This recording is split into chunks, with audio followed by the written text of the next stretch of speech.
All right, guys, I am trying to film in between leaf blowers, but today is going to be a big planting day because it is going to be raining all weekend. Now, I filmed this video on Wednesday. Today is Wednesday.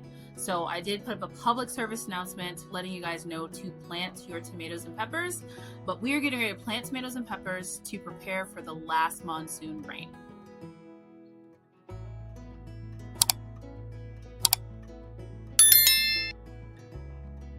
Hi everyone, welcome back to my channel. I'm Shamira Benson, one part of Team Benson, and today we are planting tomatoes and peppers and one little basil because we are preparing for the last huge monsoon rain. It's supposed to be like 3 or 4 days long, so we want to make sure we get these in the ground so they can get stable. Okay, so before I get started with planting, I need to harvest. I'm harvesting these a little bit sooner than what I normally would, and that's just because I don't need them to be this big. Okay guys, today I am missing my homestead like nobody's business because this is the loudest the city has ever been. There are leaf blowers, motorcycles, street sweepers, ambulances, everything. It is driving me crazy. So we're just gonna try and film it, and then hopefully Canva can take out that background noise. Now, I am going to first off plant my big beefsteak tomatoes. Now I've gone back and forth about if I wanted to start the big beefsteaks by seed because mine that I started died. But guys, I just don't think it's enough time. So I'm gonna go ahead and I'm just gonna plant these, and we just need them to be great. So I would rather have tomatoes and just spend the $12 for the 4 of these and have tomatoes than not.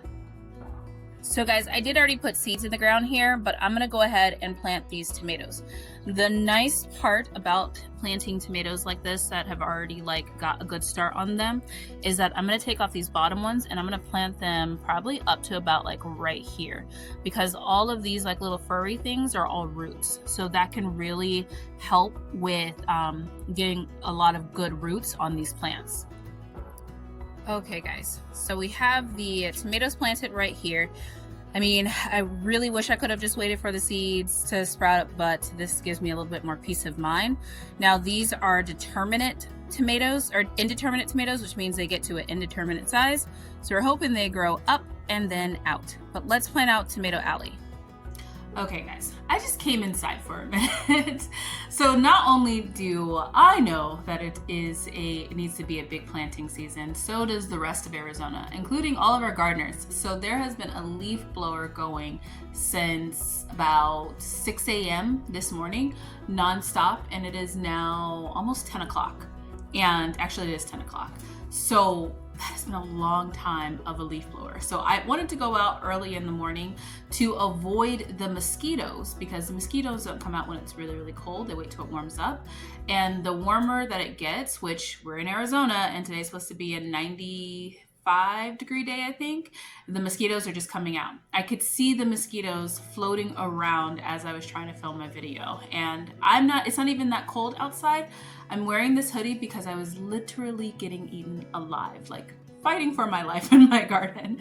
So I've decided that all the talky parts, I'm just gonna come inside and do, the difference between these tomatoes. And then we will, I'll show you guys where I planted them and all of that in between the talky parts. I'll run outside, plant them real quick, and then run back in to avoid having even more mosquito bites. So now that rant is over, let's talk tomatoes. So I'm growing a few different types of tomatoes in my garden. I have currently already in the ground, I have early girl tomatoes, which you guys saw me plant a while back. That's on one of my arches. This black cherry tomato is also going on an arch, and you guys have seen me grow that for many years. So you've seen how big that gets. And then also I have the big beefsteak tomatoes that I just planted in this video, and that one's in my dragon fruit planter. Now the reason why I planted those on the arches and the planters and in that big planter is because those are indeterminate tomatoes, which means they get to an indeterminate size, which who knows how big they're gonna get. I've had my black cherry fill 2 arches and get that big to where it filled 2 arches. I've had my early girl fill a half arch, and I've had my big beefsteak grow to maybe the top of my fence. So I'm giving those the most amount of room that they can get in my garden. Now, I'm also growing determinate tomatoes like this Jolene tomato. This is a new one that I found at the AZ Worm Farm. It's supposed to be heat tolerant and disease resistant, so I thought that was pretty cool. I am going to plant this one underneath my little arch in my garden where there's just like a little like gate thingy that it can grow up. So I'll show you guys where I planted that though after I planted it. And then I am making tomato alley, like the real tomato alley this year, by my door with these Roma tomatoes. Now these are only going to get to a certain size and then they're going to put off their fruit and they're not going to continue to grow. So I will get more fruit from my indeterminate tomatoes because they just keep growing and keep growing and keep growing. And as you guys saw, not last summer, but the summer before last, I got buckets, like buckets upon buckets of my black cherry tomato because the plant just didn't stop growing. Like it literally grew. It was producing all the way up until the day like it got too hot for it to survive and it died. Now my determinate ones, they won't really do that. They'll put off their set amount of fruit and then they'll stop really fruiting. But it's a good mix to have both. My indeterminate ones, like my Romas, I love canning those. My big ones I love using for sauces and different things. But yeah, we're gonna go ahead and we're gonna see what all we're gonna do. Okay guys, so we beat the rain, but it's starting back up again. But we're gonna do section by section of what we did. So this is Tomato Alley. It is Roma Tomato Alley. And then there's like a random one over here because we had an extra one. And then we have our big beefsteaks right there. And then we have our Jolene tomato, that random one that we're trying right there. And then we have the black cherry one right there. And then over there, I don't want to go out because it's raining, we have the early girl. So lots of tomatoes. Okay guys, these mosquitoes are the exact reason why you want to plant really early in the morning. I am wearing long sleeves and I'm also wearing like long pants that like clench my ankles and socks. And I have a bite on my finger and I also have a bite on the like part of my sock that's not as thick as the other ones. They still managed to get me. But anyways, let's talk peppers. Now, I am growing sweet peppers and I'm growing hot peppers in my small space garden. Not ideal, I will give you that, because you don't want them to cross-pollinate and your sweet peppers to become hot, which is a chance that that would happen. And it's also one of the reasons why I'm not saving seeds. Now, I did save seeds from my jalapeno and my serrano peppers, but those ones were kind of isolated and they're both hot, so that really didn't bother me, but they got super, super huge. They're actually still out in my garden right now, and I'm growing sweet peppers in between those and then the new hot peppers that I'm putting in. Okay, so I just went and talked to the guy that was blowing the leaf blower right outside my window and was like, please just give me a minute. Okay, so as I was saying, you don't want to plant your sweet peppers close to your hot peppers because they will cross-contaminate. Usually it's because of the bees that go from one to another. Like these don't need bees to pollinate. They pollinate themselves, but the bees still like the flowers. So that happens, like the pollen still gets from one to another. So you want to have them have some distance. Now, my sweet peppers growing where they are in my dragon fruit beds compared to where they are in my like out in my big beds, those ones were far enough to where they didn't really cross-pollinate, so that was good. But my jalapenos were way hotter this year than they have ever been, and that's because they were right next to my serrano peppers, which is fine. That's totally fine, but they were really spicy. Now, I went back and forth about whether I wanted to put a Tabasco pepper in my garden, and that's because I also have a habanero pepper in my garden. I went back and forth, back and forth, back and forth, back and forth, but then I just decided to do it because why not? We like punishment. Yeah, why not? So I am putting these by my back door and hopes that, and probably like in the little cubby of my back door, in hopes that they don't really cross-pollinate the sweet peppers, since it's going to be the sweet peppers will technically sit in the middle of the garden, and then on both sides we'll have hot peppers. But we will see. You know, if we get a spicy banana pepper, that was just how things were supposed to go. Now for our peppers, we planted our banana peppers here. So this section right here is going to be our sweet peppers. We have the red Marconi's, banana pepper there and there. We also have our spicy peppers out here still. Now I did cut a little bit back of this Armenian cucumber, but look at how big our jalapenos are. They are huge. And our serrano is even bigger, like this one, and it has some serrano peppers on it. But look at how big that is compared to the tree. Like this is the top of the arch, and that's the serrano right there. Now we did put the spicy peppers over here in hopes that it's enough room. I probably will even move this one. This one is the habanero pepper, and then we have the Tabasco pepper over here. I don't mind if the Tabasco's spicy, like spicier, because the habanero is going to be the spiciest, but I just don't want it to be so close to the sweet peppers. So I'm going to probably move that one over here and then just put them like right here next to each other.